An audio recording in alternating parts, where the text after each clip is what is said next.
And so we've got myself and Doug who will be talking tonight, but because there is such a small number, by any means, just jump in, guys, or if there's any questions to ask. We've got the chat function, so I'm sure you're all pretty efficient at these Zoom meetings and that now. So please, by all means, use the chat function, chuck up some chats, and we can just sort of crack into it. So for starters, we'll just talk a little bit about strategic planning and sort of what governance is about. And then we'll go into a little bit of constitution stuff and sort of more the legalities and objectives of governance. And then we'll just kind of finish off with a few roles around some ways that you can make your committee or the governance leaders, I guess, in terms of how you have your meetings and that sort of thing, a few tips on how to conduct them. And then we'll just throw it up to questions at the end. But as I say, if you want to have a question throughout, by all means, just chuck up your hand or put it in the chat. But we'll crack into it. So I'll just share my screen. And hopefully you can all see that. Yep, cool. We got a nod from you, Doug, so I'll crack into it. So yeah, leadership and planning. So I guess governance, and where to start, I guess what we need to establish is, for those that aren't too sure what governance is, it sounds a bit fancy, and sometimes you get a little bit overwhelmed that you're called the governance or the leadership team of your club. Essentially what we're talking about is either, depending on how your organisation or club's set up, it's the ones in the club that make the decisions. So if that's at your club, you might have a board, you may have a club committee, it may go by the name of the executive committee. There's a whole lot of different names, but it's really just the top people that kind of set the direction for your club or how you operate your organisation. So there's different levels of governance, and I guess you have, depending on how that club structure or your organisation structure is formed, as to where sort of your roles fit in. And actually, it might be good if you could just put your name and maybe your role at your organisation maybe in the chat function, so that way we kind of know what sort of roles you're in. But yeah, as I said, it's just really the key ways to set a plan in place for your club or your organisation. So the first thing is the why. And I guess that's all around what is your organisations, whether it be a community organisation or a club or help, wherever you're coming from, is around what is its purpose, and or these days it's referred to what's your why. And the first thing is ask yourself, or as a committee, ask yourself, why do we exist? What are we here to do, and why is this organisation being formed? And I guess that could come down to whether it's, if you're a rugby club, that you are there to, I guess, provide rugby opportunities for your community. It could be your local area, it could be sort of across an area or across a region. So why do you exist? And as long as you sort of know that purpose. And then sort of thinking about it a little bit further in terms of why do we exist, but where do we need to sort of move to? So yes, our sole purpose is a rugby club, but is it also about creating a community feel? Is it about providing other opportunities? Is it about health and well-being, as well as just being a rugby club or a league club or whatever your organisation is? And then I guess a place to start is what does your constitution say? So if you don't have a constitution, or you probably do have a constitution, but you don't know where it is, don't panic. Doug's going to touch on this a little bit later on if you're sort of new to this area. Or like many clubs, you've probably had a constitution that was made up 30, 40 years ago and you've never looked at it once. You wouldn't have a clue what it says and don't even know whether it even makes sense to your club today. So I guess it's around, what does your constitution say? Because really that constitution should guide you on why you exist, and maybe how you were founded and what you aim to do. Then the next is any plans you may have. So tonight we're sort of talking about a little bit of strategic planning and operational planning. So any plans or documents that the club has that you can find sort of some of these answers. And that's not to say that these can't change. You can adapt your constitution and change things in your plans. And again, depending on your organisation or your constitution, that has to be done at a certain time. It may be at an AGM that you can adapt constitution, or that it just needs to be passed to the meeting. So that's where it's quite important to dig it out if you have one, or just ask, are there any plans? And it's always a good way to sort of let all your members and your committee know, what is the constitution or what's in the plans as well, because they may never have seen it. Once Doug will touch on this a little bit later, but keep your strategic planning in that really clear, concise, and easy to read. There's no point having a huge document that nobody will read because it's too long and going to put them to sleep. So with a lot of our strategic plans that we do, we try to make it a good sort of 1 or 2 pages that give clear, concise, and easy to read messages. It just allows everybody that is looking at it, that they understand it. And write it in a language too that they'll likely understand. Don't use big fancy words that you've looked up the thesaurus or got out the dictionary just to sound smart. There's no point having words in there that confuses the hell out of everybody, and then you just can't. They're not going to feel like it's a part of what they're about. And the last point is obviously relevant to today's changing environment. So again, with your constitution and your strategic plans, you should review and evaluate it annually, if not sort of every 3 to 5 years, just to see whether things have changed. I mean, COVID has brought a lot of changes, and there's also a lot of sports clubs are not just in isolation now. They've really become a community hub. And the only way that a lot of clubs can survive is to sort of look at who else they can partner with, or who else can potentially use their club rooms, use their park, just to bring in a little bit of income or revenue so that your club can survive.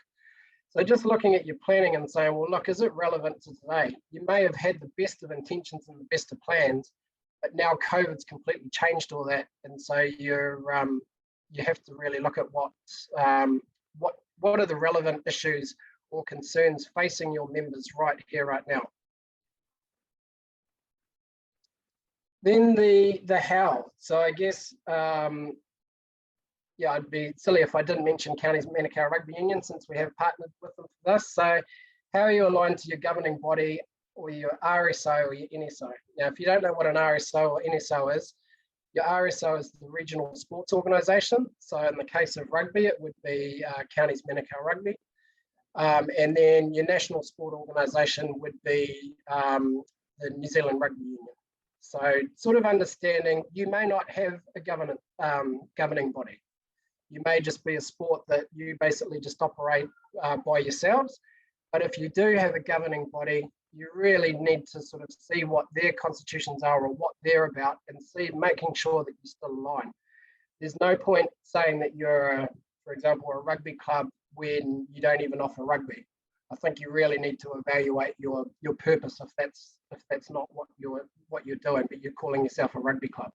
It's not to say you can't offer more than one code under that rugby club banner, but I think you'd be silly if you weren't aligned to your governing bodies.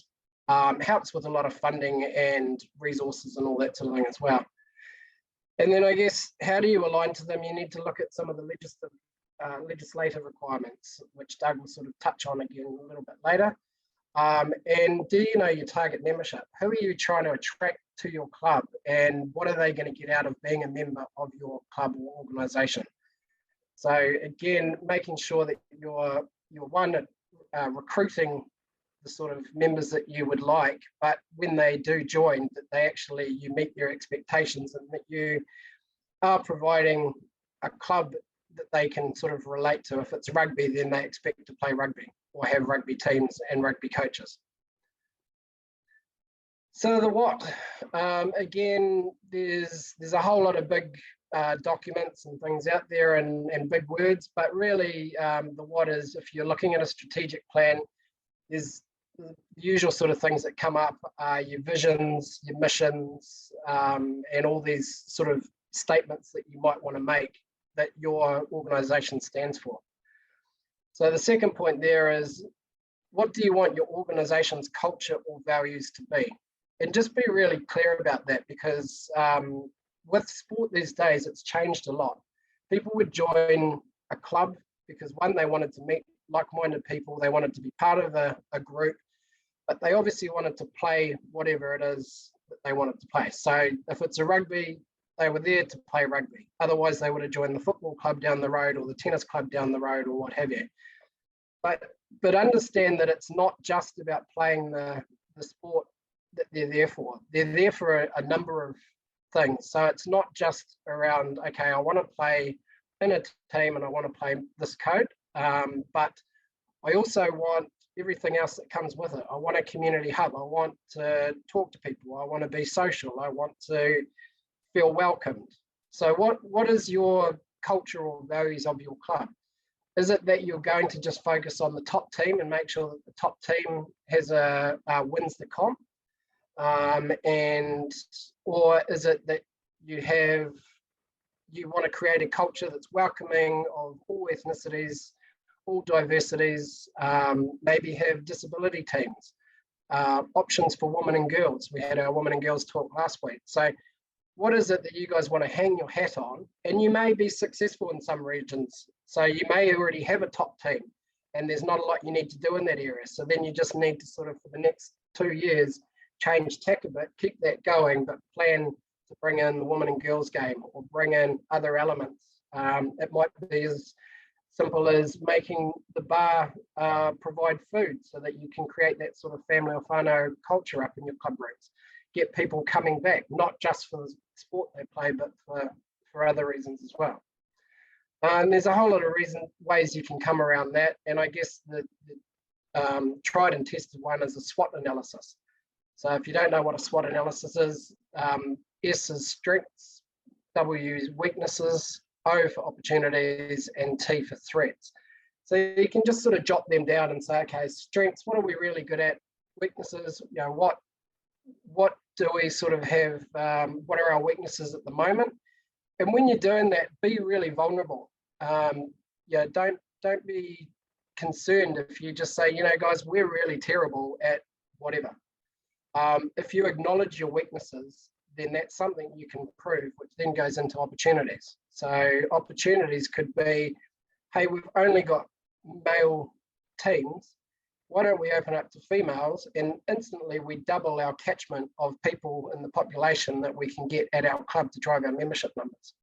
So it's just sort of, you know, looking at those. And then obviously your threats, obviously COVID's a massive one at the moment. We know that, but it could be just the changing culture of sport. So what are you doing at your organisation to look at the ways that you can change that? And then when you're doing all this, really keep in the back of your mind is, what is your capability and capacity to deliver on this?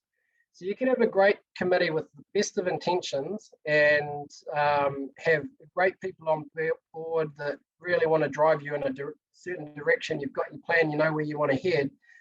But if you're all volunteers and you struggle to find times for meetings or what have you, or you're only a small committee of maybe 4 or 5 people, and you're expecting to run social nights, discos, all these extra activities, you're going to coach as well, you're going to be the treasurer, you're just going to be worn out. And that's what we're seeing a lot of, especially with COVID, is that committees are just getting really burnt out and tired. So keep it simple as to what it is that you're trying to achieve, and don't try to chew off more than you can actually you can manage. So I see there's a few questions coming in. What I might do is just go to them. I'm not sure whether there's whether I've touched on some of it. How do we get clubs across the line to start the process of a strat plan or to update their constitution? So I guess it probably needs to start at this governance group. So thanks for all these questions too, by the way. It really needs to start. They talk about good leadership and starting at the top, but that doesn't mean it just has to become the committee's strat plan. And it doesn't have to just be the constitution. The more people you involve, and it's a careful one, you don't want to go too full on that all of a sudden you've got 200 submissions and you're trying to please everybody. Sometimes you do have to make the tough calls, but really, I think start with the committee. With a lot of our planning, we start with the committees or the governance team and then sort of branch out. But do get the voice of your membership, because there's nothing worse than having a plan that isn't going to have your members buy into. When is a good time to start the process of strat planning? The Constitution too, really. The Constitution is more of a legality type thing, and it's just sort of backs up the evidence as to why you're around. So Constitutions, Doug will touch on a little bit later. As soon as possible, really. As soon as people are keen and they've got time. And you will sometimes, people don't like change. So when you do say, oh, look, we need to do a new strat plan, people's eyes glaze over. They go, oh, no, we did that 3 years ago and it was so boring. Keep it really interesting and give them incentives, and have the reason why you need to do, or you think you need to revisit your strat plan and your constitution. So there's no point to saying, oh, look, it's time for a strat plan session when there's no real need. Everything's going all right, or what have you. And I guess that's where those reviews come in. So if you review and evaluate your plans more often, then they shouldn't have to change too much. And it shouldn't have to be a 3 or 4 session long type thing. It could be like, this is our plan. Is it still relevant? How are things going? And do we need to change it, or are we just making changes for change's sake? Who needs to be involved? I guess I've kind of asked that. I'd probably start at the top and then branch out, but do get as wide a reach as you can. And I'm sure there'll be others on here that will probably jump in and give their reasons later. Friends, what is your view on clubs, coaches forming A teams and B teams? I personally don't believe in this at the junior grades, as I believe we lose a lot of kids. Yes, there's a lot of research on that, friends, at the moment, and a lot of kids' sport participation is dropping dramatically, and trying to put them into A and B teams too often is losing a lot of kids. What you often find too is that you might have a group of good kids who are very good, naturally talented, but their mates maybe are taking a little bit time to sort of catch up. So it's not to say that they're terrible players, but they just might not be at that next level. But what happens is you form an A team and then you split them, you split those group of friends. Suddenly you've got a group of friends that have joined the club together and want the social aspect. Some are in the A team, some are in the B team. The B team feels terrible because they think, oh, well, I'm obviously no good. I'll quit and join another club or join another sport. The A team guys think, oh, yeah, this is pretty good, but the B team are all over there and I really wanted to play with my friends and now they're doing it. Oh, no, and now they've quit. So then you lose them, and then the A team guys go, oh, look, I don't like this. I just wanted to have a bit of fun with my mates. I don't want to do this next year. I'm going to find something else where we can all play. So it's a tricky one because it's managing, and to be honest, it's a lot of parents' expectations. And again, that just comes back to what I was talking about: is what is your purpose? What are you there for? Is it to be have the best teams and win all the comps, or are you quite happy the fact that all your members are loyal to your club, that you get a whole lot of supporters on the sideline, that you've got double the amount of teams in each grade that every other club has? So I guess that comes back to that sort of value is what is your purpose and what are you as a committee or a governance trying to achieve? For some, it may be that you have A and B teams, and then for others, you just wipe that all together. There's a lot of research, as I said, going into it, and a lot of countries now are starting to not worry about A and B or high performance until sort of the age of 12. And by that time, the cream has started to rise to the top, and you can have sort of the fun pathway or the competitive pathway.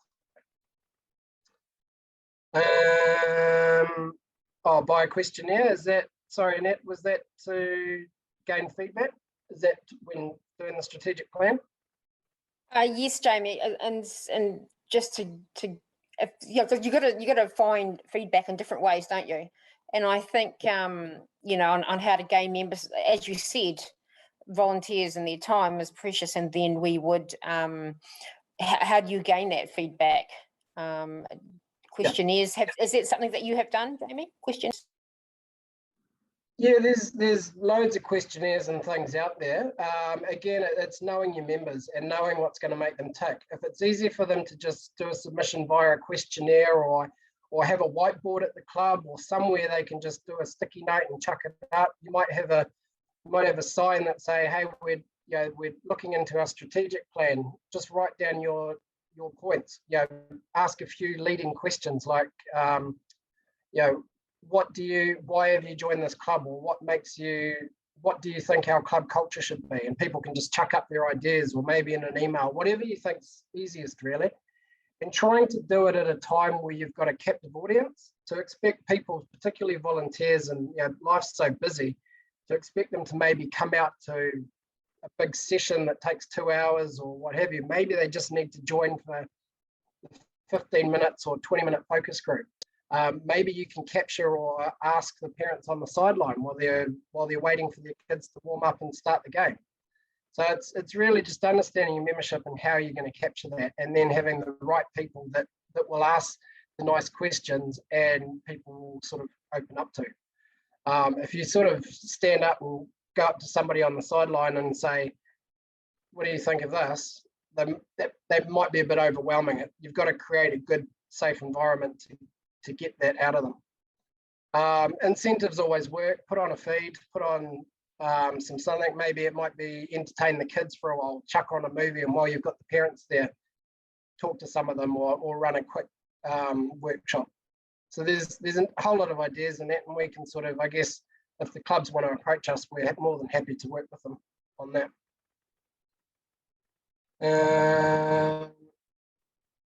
Sorry, I can't see all the questions, so I'll just...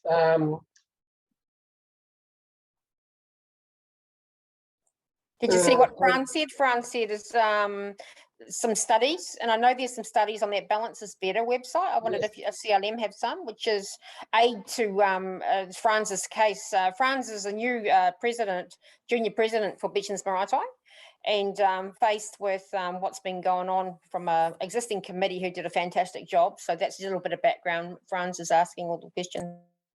Yep, cool. So just there is, so Balance is Better is the Sport New Zealand research that's sort of going on at the moment, and with ourselves and Active, our partners, and the other regional sports trusts are sort of jumping on board that. And it's similar sort of thought patterns to kind of what's been going around, but we know we need to make changes in terms of participation in sport. Kids aren't joining sport in numbers like they used to, or joining clubs like they used to. So it's really going, okay, what is going to make, is it maybe just having more family fun nights? Look at the way you structure your seasons. Are they too long? Are they too short? Do you have to go halfway through and then maybe just mix it up and do something else, a skill session or what have you? And I guess, again, it comes down to talking to your members and getting to know what they want.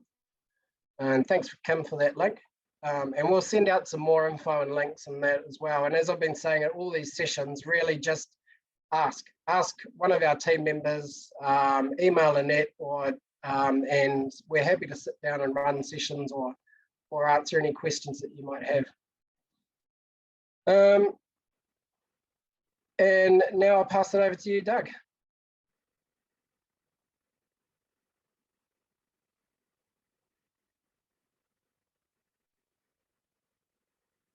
Do you need me to give you hosting rights, or are you okay? You're on mute.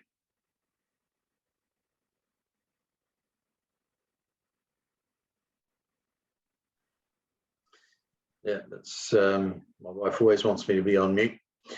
So just to mention a few things about the questions that came in and Jamie's excellent answers, and that the first place to start for you really is to come and see us, and we'll provide you with some body who can take you through the whole process, because it is quite complex and it can be diverting. You can get away from what you really want to do. And so we have people that can do that. I've done a few myself, but if you wanted someone good, we can find someone else as well. So plenty of people, and if you're being well guided through the process, then it's much more enjoyable, much more productive for the people that you've got in there. So that's the really important thing, is to make sure that you've got the right driver of the process, someone who's really professional and good at it, and we can provide that that thing there. The other thing about strategic planning, really the guts of it is you end up with setting yourself some objectives, and your objectives have to be really well put together. They have to be good objectives. These are the things that you're going to strive. Everything you do is going to strive towards these things. Objective has to be 4 things. It has to be specific and achievable, challenging, and time bound. Okay, so specific. If you wanted an objective that says we want to be the best rugby club in counties, okay, that's not specific enough. What defines the best? You know, where are you going to be? So you could answer yes or no to that at any time in the future. But if you said something like, we want to win a premiership, it's one of your objectives, you know, then that's fine. That's specific. We're going to know sooner or later whether you've achieved that or not, or how close you've got to it. Then achievable and challenging sort of go together. You know, if you say we want to win a premiership, and for the last 5 years you've been the bottom of Division 3, then it's probably not an achievable goal. Okay, it's certainly challenging, so it ticks that box, but it's possibly not achievable. And if you say, oh, we want to win the premiership, we've actually won it 6 years in a row, then yeah, it's definitely achievable, but it's probably not challenging to you. So something like we want to win a premiership by if your place in the last 5 premierships has been, you know, 4 out of 5 times you've been in the top 4, then it's both challenging and it's achievable. So you need to focus that our objectives meet those criteria. And the last one is time bound. You know, if we said we want to win a premiership, and that was the end of the goal, then in 50 years' time, someone could come back and say, well, you haven't achieved that, you haven't won a premiership. Yeah, but we're going to. You know, it's still our goal, which is not going to be an effective goal. But if you say we want to win a premiership by the end of 2026, then you've got something to really drive at. So winning a premiership might not be one of your objectives, but what I'm saying is make sure that you've got clear objectives and that they're well put together and that they are going to result in your membership striving towards that and not just giving it up because it's unachievable, or not trying hard because it's not challenging, or not wondering when they're going to do it because it's not time bound. So that's the important thing about strat planning. So I'm just going to share my screen now, if I can find the right one.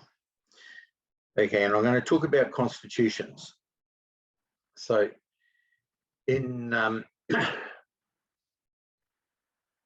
with constitutions, clubs have had constitutions, as Jamie said, for many, many years. And what's happened recently is that the government are putting together a new set of legal regulations for incorporated societies and things like that to make sure that the legalities are right. And there's a lot more loopholes and trips in that new legislation, which was supposed to be in by now, but isn't, but is still coming.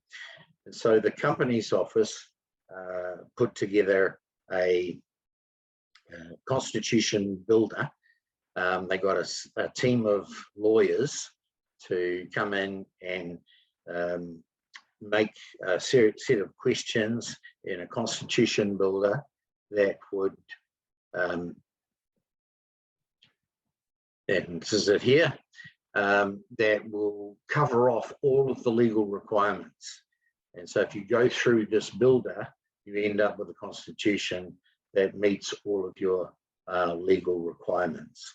And in most existing constitutions, they probably cover off about 10 to 15% of the proper legal constitutions, legal requirements.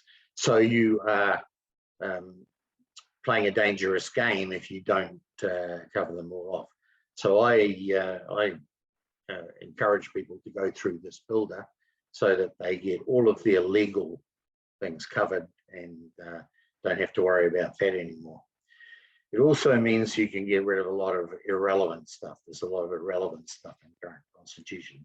When I was a boy, my father took me to a rugby club, and it was in the constitution that at 5 p.m, just before the bar opens, everyone had to stand, the men had to take off their hat, and we sang God Save the Queen. That was in the constitution, okay? So there's a lot, but there's as you can see, that was a long time ago. But there's a lot of things in most constitutions that are irrelevant in there and are quite constraining on the executive committee. So by following this, we strip out all of those unimportant things, and we end up with more flexibility for the executive, and that they can run the club and make decisions for the club, depending on anything they want to do, so long as they're not breaching the legal requirements of the constitution. They can't get into trouble, and but the needs of the club changes all of the time, and so you want to be able to change your policies and the way that you go about doing things. That's a job for the executive committee. That's something the executive committee should decide, and they shouldn't be constrained by their constitution to run the club the way they want to do. So just an example here, I'll just start this off. This is a mandatory clause up here, and I can type in the name of my club.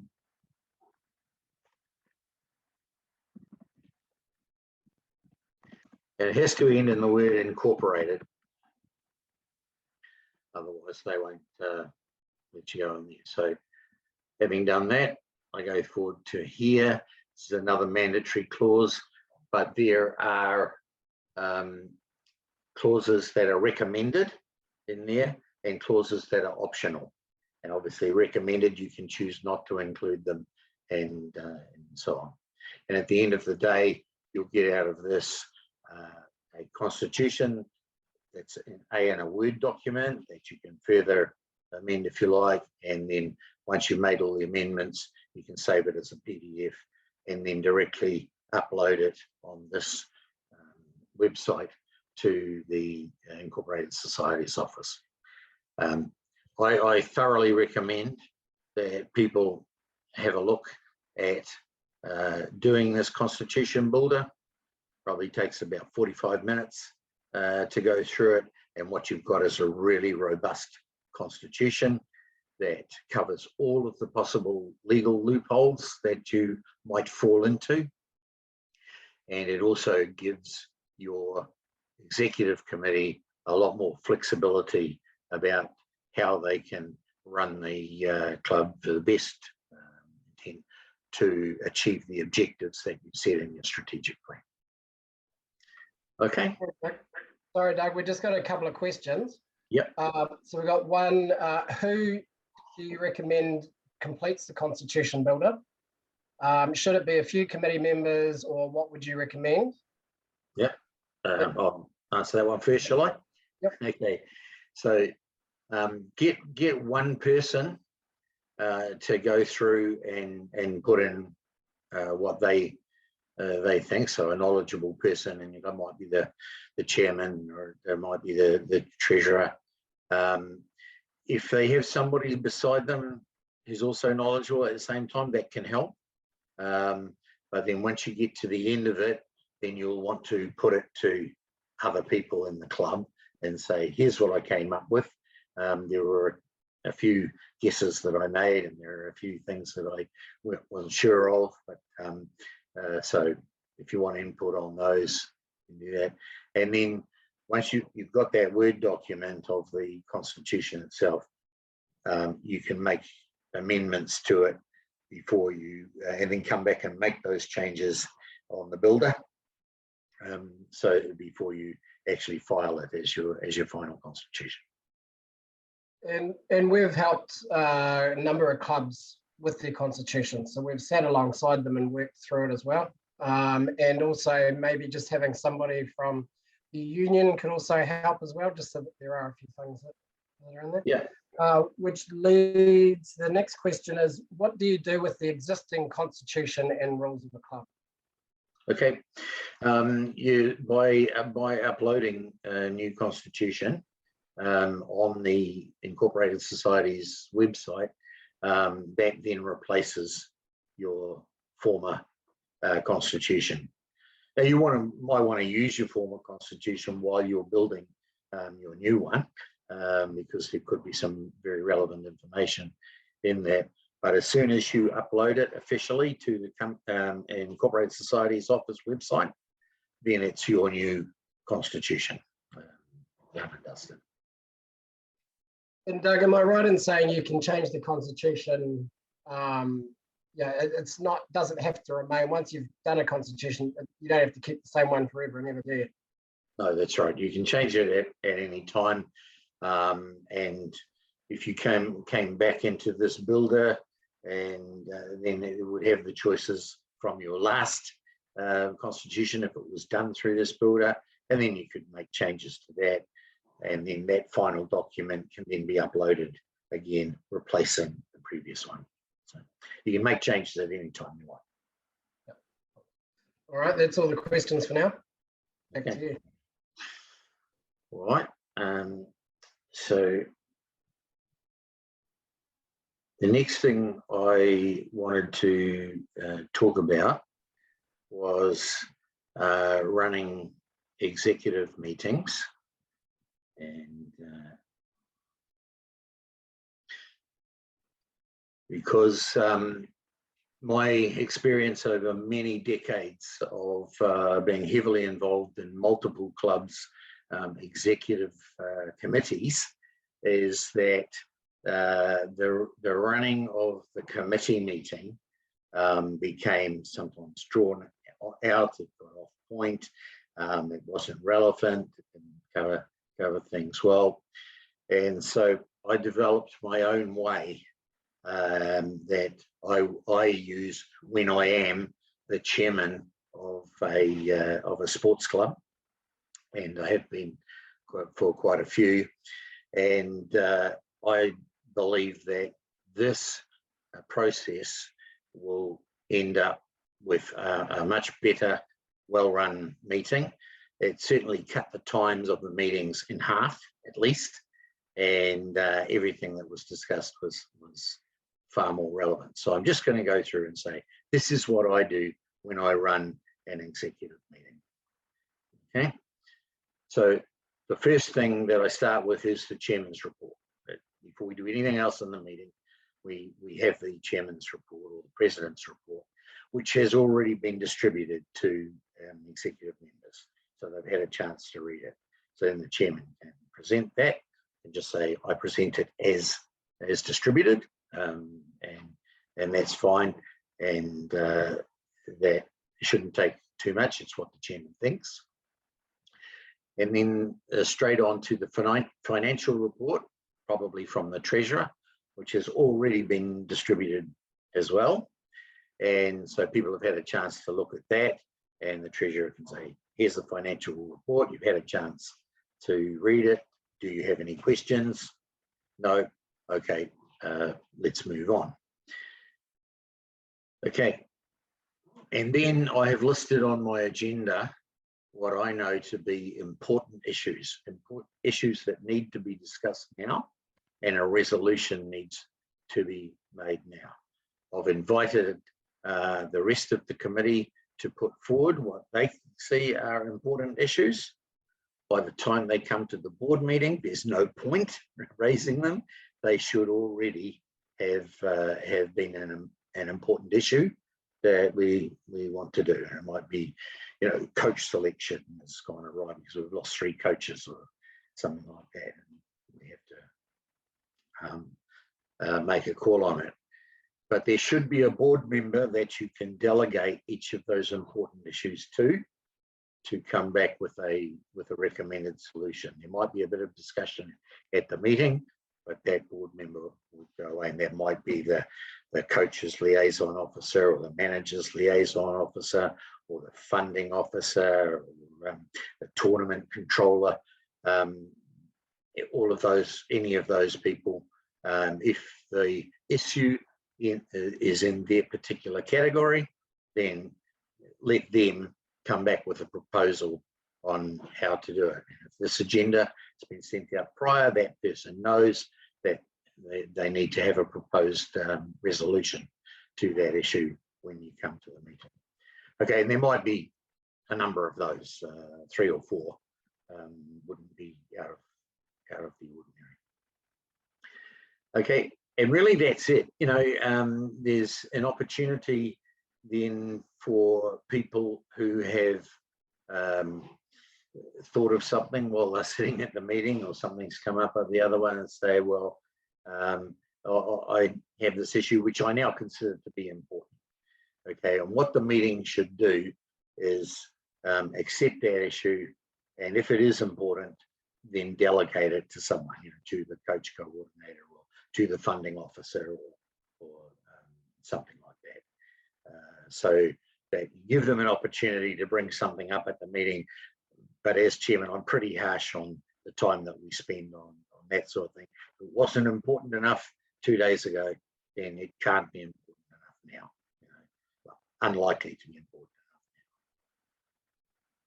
enough now. Okay, and then I finished the meeting by approving the minutes of the last meeting.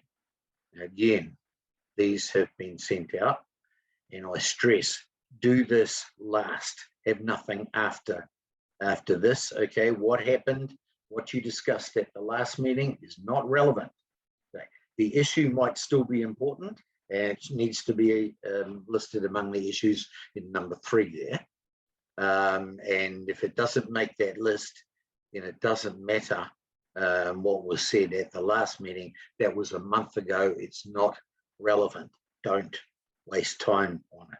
What you do have to do is, as an executive, approve that this was a true and correct record of that meeting that we had last month. So you can do that. But that's the last thing in my meeting. It's all been important issues. Everyone has had a chance to view everything that's going to come up and make up their opinions and sessions on it, and they've been given a chance at this meeting to deliver on those important issues. The issues not important shouldn't be discussed. Do not do matters arising from from the last meeting. Do not do that. That is a complete waste of time and an absolute time trap for everybody. Usually people do that at the start of the meeting, after they've approved the minutes of the last meeting, and then discussion goes way off the track for 3/4 of an hour, and it was something that was going to come up later on in the agenda anyway. So we've already dealt with all the important issues. Matters arising doesn't matter at all. It's a trap. Okay, and do not do correspondence in and out. I mean, a lot of clubs don't do this now, admittedly, but a lot still have it on their agenda, and even some advisory groups have it on their agenda as something you should do. How do you even correspond? How do you even define correspondence today? And that, when that correspondence came in by whatever method, it should have been dealt with by the appropriate person, by the tournament controller, by the treasurer, by the chairman, and so on. So just don't get into the trap of doing things that are not relevant. So that's my meeting. Okay, as I said, a lot of people don't agree with me, but whenever I've done it, I have got rapturous applause from everybody else, and have achieved a lot more in a very, very short space of time. Okay. Are there any questions about that, Jamie? We've just got the one question. Would you start with a strat plan first to gain the purposes before updating or creating a new constitution? Or would you do the constitution, then the strat plan? Okay, I think the constitution it's important that you've got one and that it's right. Okay, it takes us a less amount of time than the strategic plan. So if you haven't got either, I would do your constitution now, and then I would dig into the strategic plan. And it may well be that once the process of establishing a strategic plan is completed, that you might want to revisit your constitution. Like you asked me the question, can we do that? And I said, yes, at any time. So it might be that the strategic plan and the strategic thinking that comes out of that it says, well, hang on, maybe we should change our constitution a little bit here.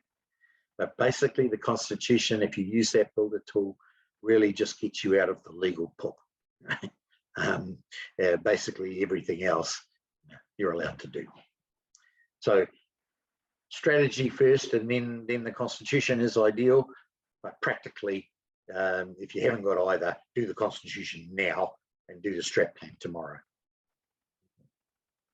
Well, and then there's a bit of feedback for you with the ins and outs. Friends have said that it must have been the days of a fax, Dougie, and I'll refrain from saying your age there or referring to anything else.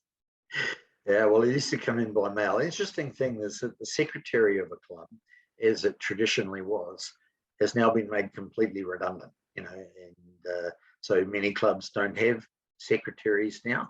They might have a secretary treasurer for little bits of things. Most chairmen that I know want to keep their own minutes, and if not, then they can find somebody else who's good at taking minutes to be the minutes secretary. But the actual role of the secretary to receive all the letters and then send all the letters out again is now redundant, and with email and any other forms of communication, you can make sure that the communication gets to the right person. You can do that electronically, if you like, and then that person is able to take up that role, find the solution, implement the solution, and then get back to the person who made the communication themselves, and that's that issue resolved. So it's no longer an important issue that you need to bring up at your meeting. Okay. Yes, correspondence in and out. It was a big thing back in my day, but it's been gone for a long time. But I know of some clubs, some organisations who still have it on their agendas.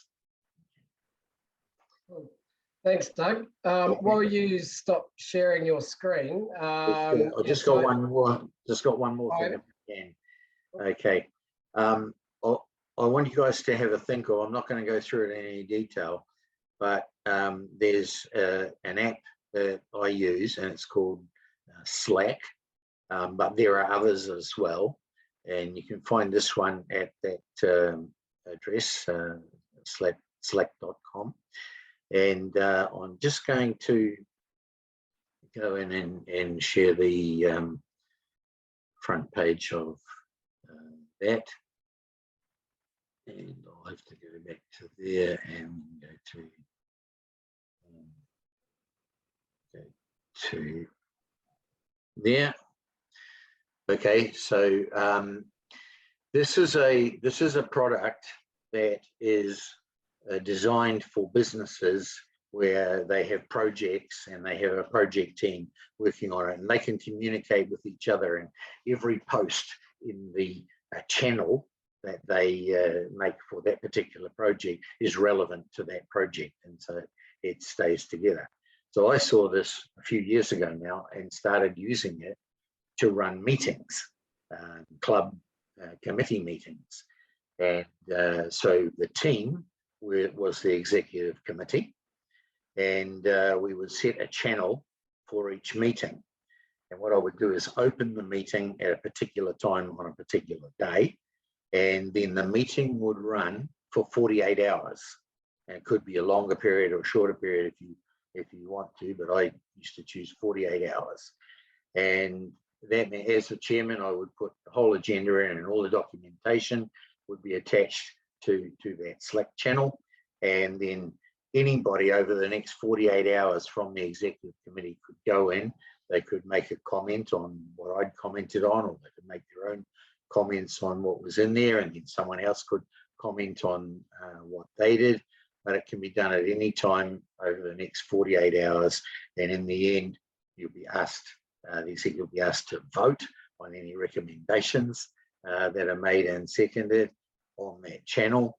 And then the meeting would be closed by the chairman after the 48-hour period has expired, or longer if they wanted to extend it on. And it meant that anybody could go and attend the meeting at any time they like, from wherever they like, while they're doing whatever they like. So if you're at the pub having a few beers with your mates, on your phone, you can click into the meeting and say, oh yeah, I like that recommendation, I'll support that, or no, I've got a counter argument to that one, and then put your phone down and finish your beer. So anyway, you can put the kids to bed and then come in at 11 o'clock at night and see what everyone else has been saying, and construct it through. You know you've got that 48-hour period. So essentially 3 types of meetings. One is where you meet face-to-face in a boardroom. Okay, that has 2 problems. That has 3 problems. First of all, people have to travel to get there.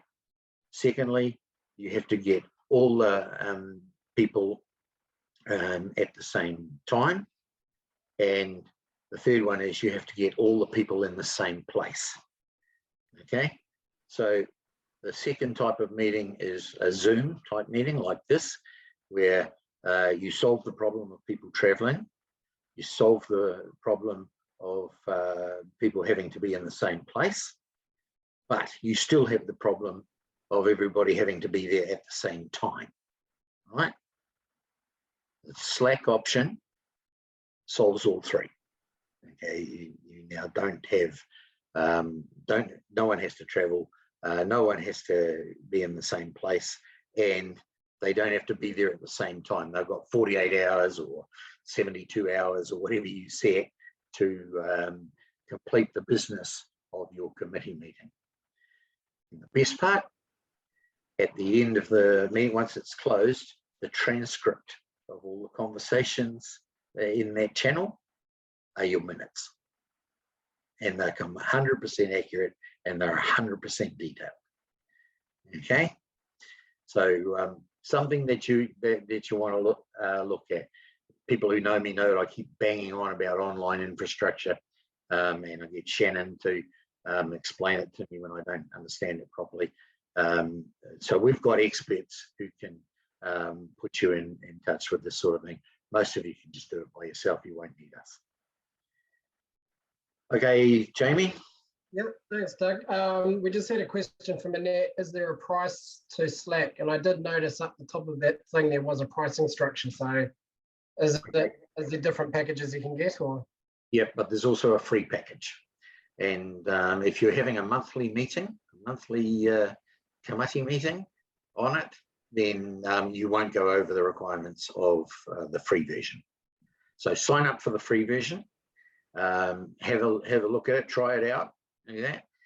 If you discover that it's a really good tool, which it is, and you want to use it for projects and all this sort of thing, and you want to be on it every day, then you might have to subscribe. All right. Okay, we'll quickly move on because we're coming up to 8 o'clock, and I'm sure you may have some other questions at the end. So just while I'm sharing my screen again, I'll just sort of go back to your question, Annette, around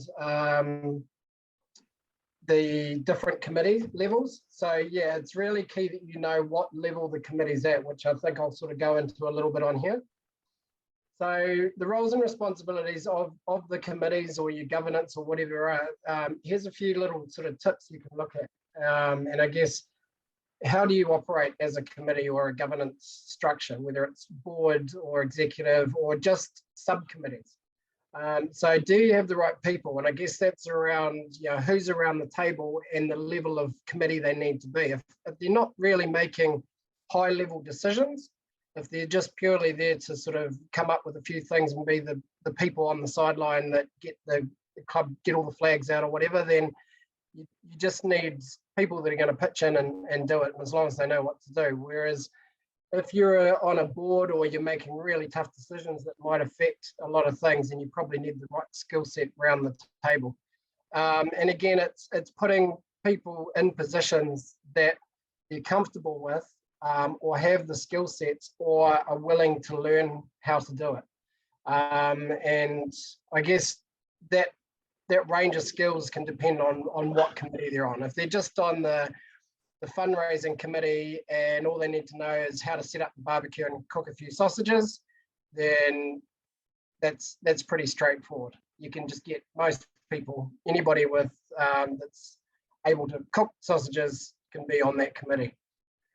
So just understanding what it is, and with the right people, I guess a lot of our clubs or organisations don't have the luxury of having an accountant as the treasurer, or they don't have, you know, the right skill set. So you often just get the poor mums and dads that feel sorry for you and say, oh, all right, I'll make up your numbers on the committee. So that's okay, but don't expect them to do a role that they're not interested in or don't have the skill set. I guess obviously that's where we can come in, or yourself and Annette, to train them and upskill them on that.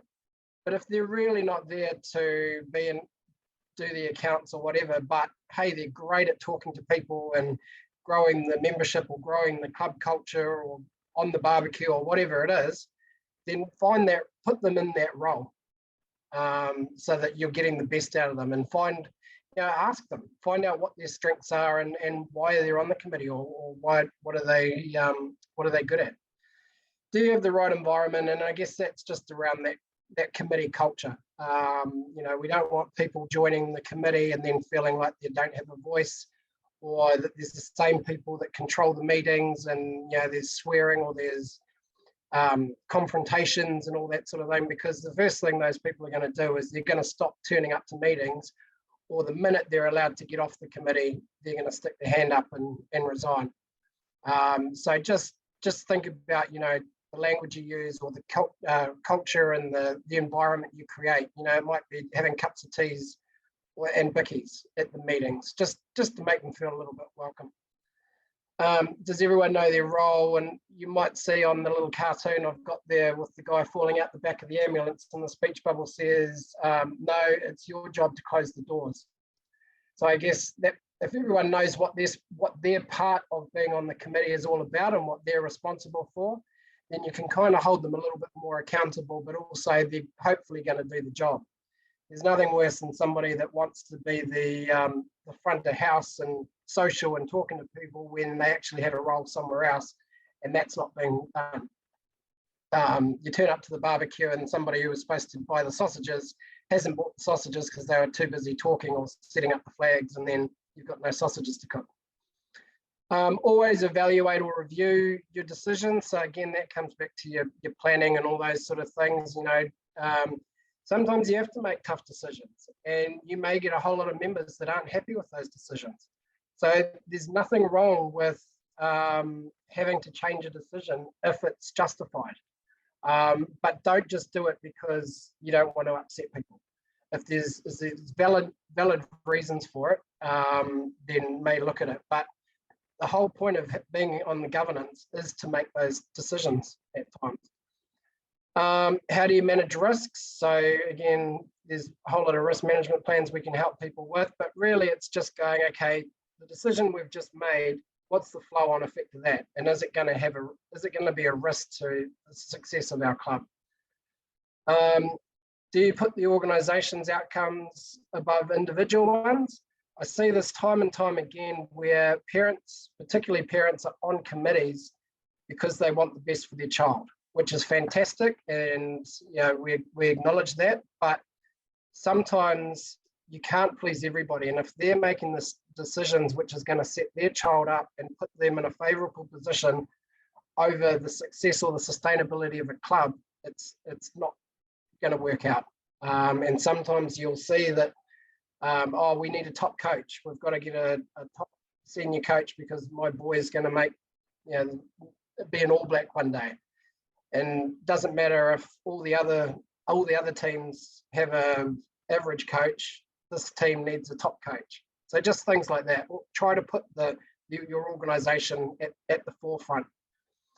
And do you have policies and procedures? Asking yourself, you know, do we have a policy on that? If somebody asks you, what's your policy or your procedure on a particular thing, it's so much easier for your volunteers or your committees to refer back to your constitution, refer back to your strategic planning, understand what your culture and your mission statement is, because then they can straight off the top of their head go, actually, this is why we do what we do. We don't have A and B teams because our culture at our club is around growing the membership and providing opportunities for kids to have fun playing rugby, not to win the competition. So the more sort of procedures and policies you kind of have in place, it kind of protects you a little bit. And also for those coming into those roles, have something that they can refer back to or learn from. So I've done too much talking, so I guess open it up to questions now. But before I do that, if Shannon, can you just, before you all jump off, if you could just complete a real quick survey that we have, and Shannon's just going to put the link in the chat. It will literally take you 1 to 2 minutes. So if you could just click on that and fill out the survey while we sort of go through the question sections. But yeah, does anybody have any questions? Or is there anything else you want to sort of talk about?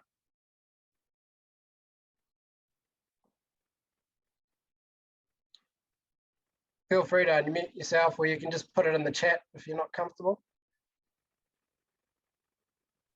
Jamie, mine was around that committee structure, because as you know, the clubs have so many committee structures, and I think committees need to find what sort of suits them and their key people. So it'd be good to get some options, like some really operate like business, like Doug said, around the executive, which governance sort of side of things, and then, you know, sort of umbrellas from there on how things work for, I think it's big, key people sharing the role, you know, lightening the load for some, so they don't, you know, burn out. So, and to do that, there's a committee structure that people, you know, clubs can put in place. Yeah, there's really, I think the easiest is just for for yourselves to reach out or talk, you know, for us to get an understanding of what sort of roles we're talking about and just being clear around it. So your governance or your top board or your top executive committee or whoever the leaders are of your club, they shouldn't really be worrying about, are there going to be sausages turn up to the barbecue on the weekend? Have we got pads on the goalpost? They're there for your strategy of the club and what you're about and what you're trying to grow. Try to protect those people making those top decisions so that they're not having to worry about the sort of little jobs. That's where you, as you said, around those other committees come in. So, yeah, you might just have a coaching committee, which sorts out all the coaching side of issues. Then that way they just have to touch in with the governance, the board or whatever to go, look, this is what we're thinking. Are we on the right track from a strategy point of view or from a legal point of view? Is this okay? So yeah, we do see a lot of clubs that have committees for the sake of committees. You know, there could be the senior committee, the junior committee, the executive committee, you know, and it just gets confusing as to who's doing what. And then you've got somebody who's on all three committees, and they tend to sort of push the way in that sort of direction, or it becomes quite blurring of lines and responsibilities. So the easiest way is probably just talk to one of us and just say, look, what's your current structure? Is it working? Or could it work better? And I guess these days volunteers are really hard to come by. So you want to make it as easy as possible on those people that have volunteered their times. I see a couple of questions coming in. How do you get parents more involved?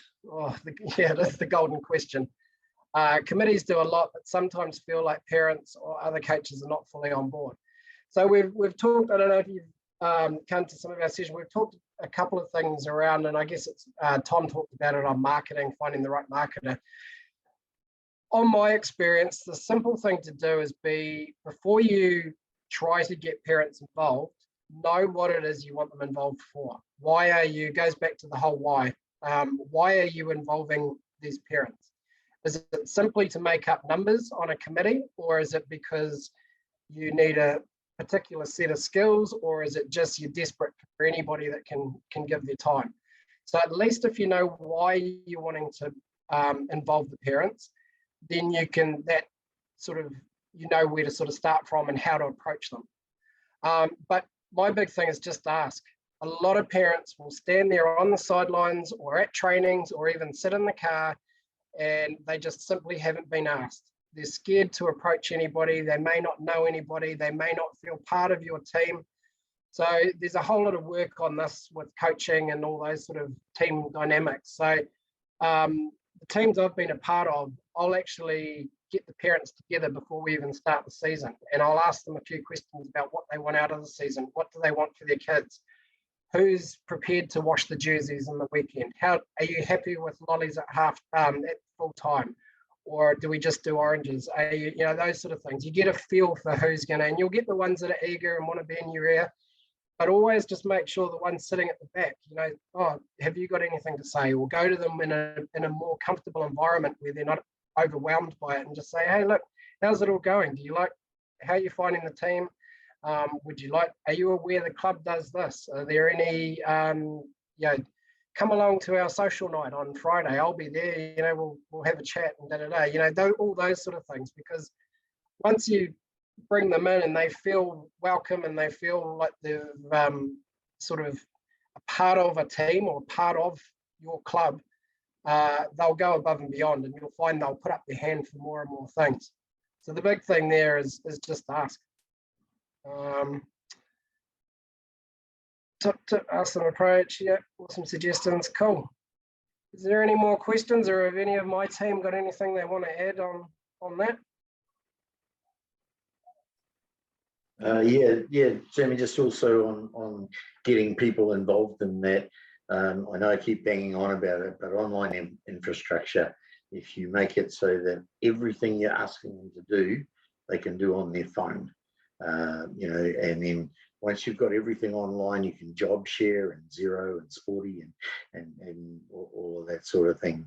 So if you make it easier, quicker for them, and more appealing to younger people, then you've got a chance of holding on to existing committee members and encouraging newer, younger ones to come in. Thanks, Doug. There's numerous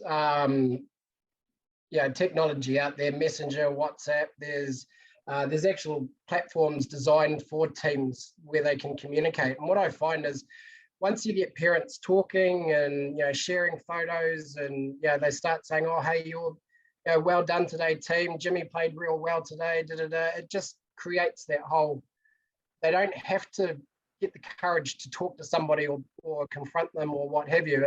It can be done in a more social thing, and then that spills over to the sideline at the weekend. You know, they say, oh, I loved your photo from da-da-da, and just starts those conversations. How do you deal with a vice chair that makes decisions without the board? Yeah, that's a real tricky one. And I guess that really comes down to what the committee, how the committee operates and that sort of thing. And then my biggest thing there is bring in an independent, confide in someone that you can trust, or look to, I'm sure Doug's got something to say on this, but sometimes there's all the politics that go on, and the vice chair might think he's doing, or she might think they're doing everybody else a favour by solving the problem without having to bore everyone of coming to a decision. They may not know that everybody's against it or what have you. So if it is becoming a real issue, then it needs to be dealt with. And I guess that's where you could go to your governing body or bring in an independent who's sort of on the fence, and it's not going to, you know, put their nose out of joint or whatever. It's just getting it out in the open. And as a committee, sometimes you've got to ask those tough decisions and make the tough decisions for the sake of the club. So yeah, Doug, have you got anything else on that? Just at the moment, I've got a pandemic in South Auckland of bank signatories from clubs leaving the committee, but refusing to hand over their bank signatory. And so they are doing all of the financial transactions in and out of the bank account, and they're not even on the committee. So it's a big one. But yeah, your constitution, you've got it done right. We'll be able to help you with that. But yeah, come and see us. We've got some experience and how we might deal with it. It's an issue. No club wants to or can afford to go to a lawyer and take a case against a rogue committee member. Yeah, so yeah, as Doug said, just ask us for advice, and we can assist you with that, Ben, because yeah, you can't have a vice chair making all the decisions and don't have a chairperson because they want to make the decisions. That's why they should be in the chair position. So yeah, we'll help you with that. I think that, yeah, rather than waste everybody's time, we'll work with you one-on-one, and we're happy to sort of be the bad guy in that. Cool. Well, it is 1:15. If you do want to hang around, we can hang around a bit longer, but if you want to, I'll just quickly close us down, and that way those that do want to jump off can. And we'll stick around for a little bit longer if you do have any other